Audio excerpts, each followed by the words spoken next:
time or monetary contribution. But there's also the cost of your time and energy to manage and coordinate a team of caregivers. And who will provide backup care when the professional service provider is off the clock or like they're on vacation? You need to have someone in the family, preferably, who can coordinate everything for you. And I'm going to have a podcast on about hiring a care manager, which I think is a great idea for many people to have. So look for that on an upcoming podcast. And you don't want to forget the cost of actually maintaining the home. That's paying the real estate taxes, the maintenance on the home, repairs. And those monthly fees can really add up. And you may have a lawn care person who comes every other week to take care of your lawn if you live in that kind of an area.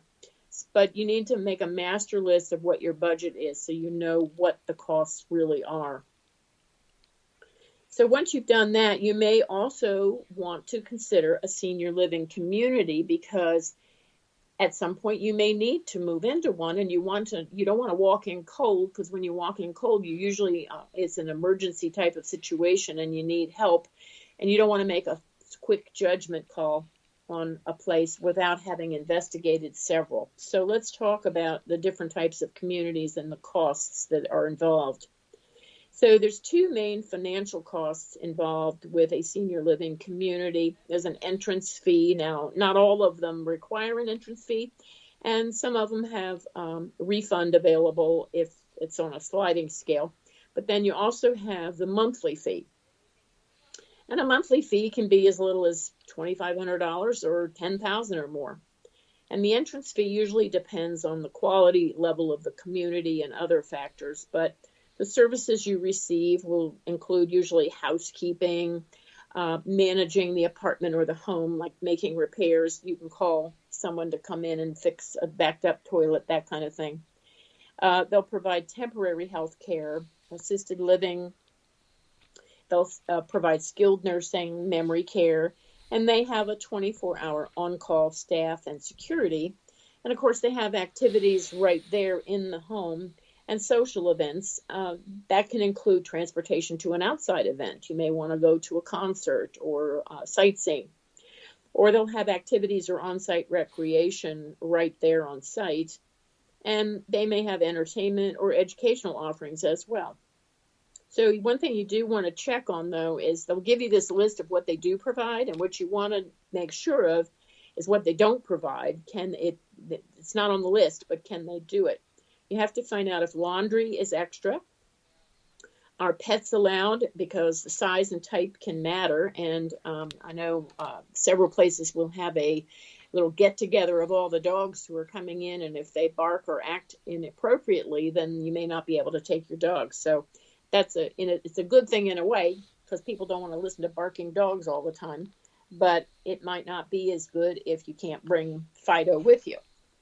So you want to find out, is the transportation to your doctor, is that included in the cost, or how much extra do I have to pay if they have a bus who will take you the driver will take you to the doctor? You want to find out if cable is covered and who the provider is. How much does it cost a month? Another thing that comes up is whether or not parking is available, and if so, how much is one space per month? Are extra spaces available too, and what is their cost? And when couples go in, they often each have a car, and you want to make sure that each of you can park your car conveniently. And they may have covered and non-covered parking, so you want to find out what that is and what the monthly cost is for an extra space. And is there a wait list for that extra space? Some places, people bring in their cars and you have to wait for an opening. Now, there's independent living communities, assisted living communities, and life plan communities. Now, you may also have heard them called continuing care retirement communities. But life plan communities are the most expensive. But if you can walk through the door unassisted when you first enter, they will provide care for you until the day you die. So in that case, it's a comfort to know that you won't ever have to leave unless you act inappropriately. An obvious benefit is the peace of mind the family will have knowing that there are professionals on hand 24/7 to handle any need that arises, as well as any changes in your health that they can monitor and let the family know about. And the culinary team will be able to provide balanced, healthy meals tailored to the needs of your loved one. And that's a big help, too. A lot of places will require you to go down for dinner, but other places will have like a little cafe or a bistro where you can go in and get a sandwich. And you'll usually have a budgeted amount on a daily basis for food, and you can divvy it up how you want to. So you may want to have breakfast in your apartment and then go downstairs for lunch and grab something from a deli, and then not go to dinner, but you eat whatever you bought at the deli also for your lunch and dinner. There's different ways of doing it. So you want to find out what you're allowed to do in the culinary department, but you will get healthy meals and balanced meals. And there are some things retirement communities won't necessarily tell you, but you should know about when you're evaluating a community. So number one is an active adult community is a want-driven product, W-A-N-T, want-driven product. People want or choose to live and play among like-minded adults, and there's no health care provided on site.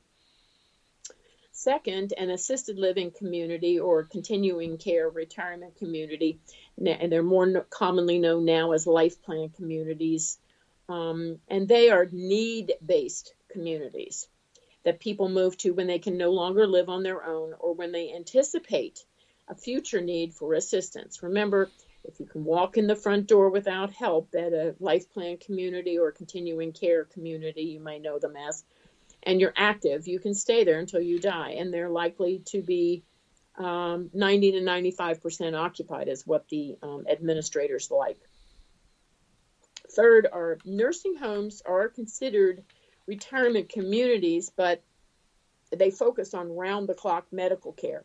And assisted living communities and continuing care or life plan communities provide amenities like Olympic-sized swimming pools, structured social activities like bridge or wine tastings or more.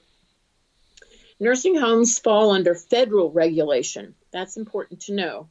But assisted living facilities are overseen at the state level. So you want to be sure, whatever state you're living in, that you Google the regulations for your state for assisted living facilities. That will tell you a whole lot, and it will help you prepare a better list of questions to ask when you go in for a visit.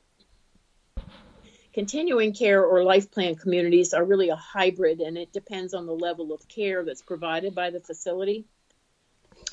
Fourth, many assisted living facilities don't even have a nurse on duty, much less a doctor. And assisted living facilities are regulated at the state level, as I said, and the regulations will tell you what type of personnel have to be present and what hours that person will be there. So you want to find out what happens if an emergency arises. That should be on your list of questions, because sometimes the overuse of emergency ambulance and hospitals can cost serious money for the residents. So you want to read the fine print and find out what kind of medical care is available at the facility you are considering, and what do they do if an emergency arises and your loved one has to be transported to the hospital. The fifth item is a nursing home will usually have a doctor serving as medical director, and that person supervises the nursing staff. The doctor doesn't necessarily have to be there all the time, but will be on call. And so that's another question you should ask if you're looking at a nursing home. Sixth, an active adult community does not provide medical services, as I said. So if you're looking in a particular area, you definitely want to check out the nearest hospital, the staff, local doctors, and you want to find out if the doctor that you want to go to is in your plan, your Medicare Plan B circle. You don't want to have to go too far in case of a heart attack. I had a client several years ago who insisted that she and her husband were going to go way out into the mountains and live by themselves. They didn't want to be around people and socialize. And I said, well, what are you going to do if you have to go to the hospital? She said, oh, well, we're in good health. We won't need that. Well, she called me 6 months later, and she said her husband had a stroke, and the ambulance took forever to get out there because there weren't really good roads to access the place. And he had a stroke, and he was very sick for many, many years. And so she said, gee, I wish I had listened and looked at that when I was first talking to you. So it does make a difference. Make sure you know what hospitals are available and the doctors that are available for you to go to. You don't want to have to go too far if you have a heart attack. So the 7th option is to visit a facility more than once and at different times of the day, because staffing varies depending on the time of day. And you want to schedule at least one meal in the dining room so you can see how the staff interacts with residents. Ask how the staff monitors who does and doesn't show up for meals. Do they check on you? Do you have to let the front desk know that you're not going to come down for lunch, but you would like lunch brought up to you on a tray? If you want it brought up on a tray, how much extra does that cost? Things like that. Number 8 would be check staff stability. And this is really important. How long have the various staff people been at the facility? And talk to them yourself, because staff stability is probably the most important part of the care, because turnover is high, the work is hard, and it's low paying. And don't be afraid to talk to the head of the facility. And if they don't want to talk to you, then consider another facility, because if they want to talk to you, I don't know what they'll do to your loved one.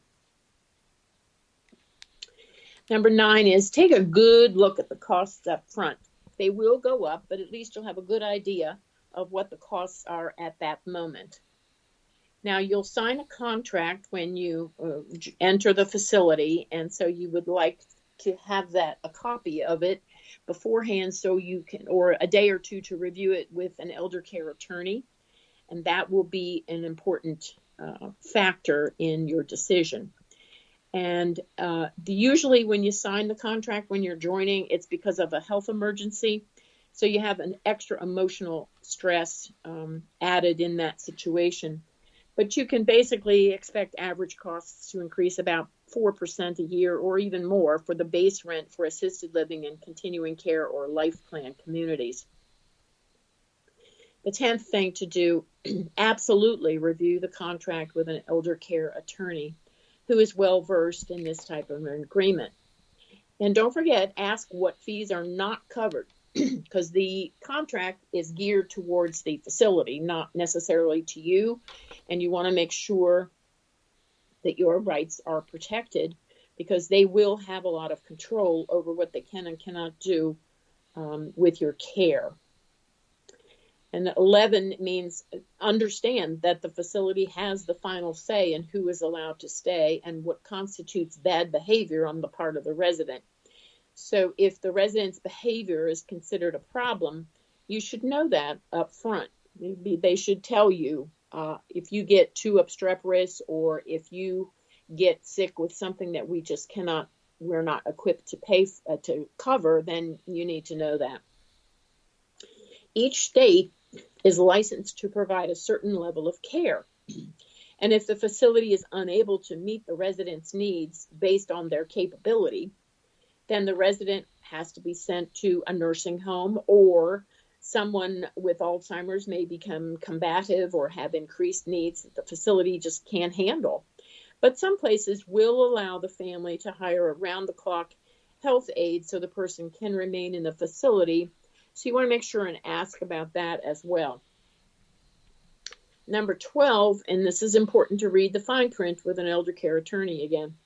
Many times the person signing the contract at the facility is the adult child, mainly because sometimes the older adult is too frail or has dementia or doesn't really understand what's happening.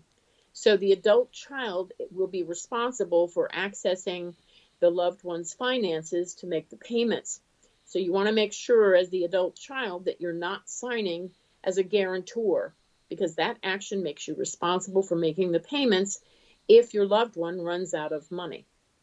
Again, this is where consulting with an elder care attorney is beneficial. So I hope I haven't discouraged you too much, but I do want you to evaluate your options and look at it while you're well. Don't wait and procrastinate. Do your planning up front. Visit several communities. Some of the better ones will have a wait list, and you want to make sure that you can get on the wait list. It's usually only like $100 or so to put your name on a list, and especially if it's a continuing care community, the better.